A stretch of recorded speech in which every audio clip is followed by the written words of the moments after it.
বাগেরহাটের 4টি আসনে এখন পর্যন্ত মনোনয়নপত্র সংগ্রহ করেছেন 18 জন প্রার্থী। বিস্তারিত জানাতে বাগেরহাট জেলা নির্বাচন অফিসারের কার্যালয় থেকে সরাসরি যুক্ত হচ্ছেন প্রতিনিধি আমিরুল হক বাবু।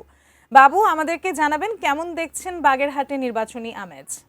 বাগেরহাটে নির্বাচনী আমেজ বলতে গতকাল পর্যন্ত কিন্তু 18 জন বিভিন্ন দল থেকে বাংলাদেশ জাতীয়তাবাদী দল, জামাত ইসলামী, ইসলামী আন্দোলন বাংলাদেশ সহ এই বেশ কয়েকটি দল কিন্তু গতকাল পর্যন্ত 18টি মনোনয়নপত্র সংগ্রহ করেছেন। এবং আমি কিছুক্ষণ আগে দেখতে পেলাম যে বাগেরহাটের এক আসনে কপিল চন্দ্র মণ্ডলের পক্ষেও কিন্তু নমিনেশন সংগ্রহ করতে আসছেন।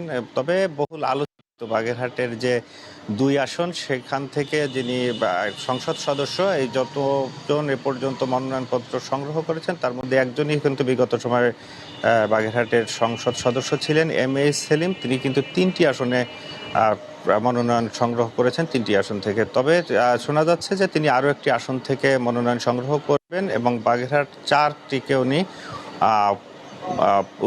উইথড্র করে উনি বাগেরহাট 3-এর মনোনয়ন নেবেন, এমনটিও কিন্তু শোনা যাচ্ছে।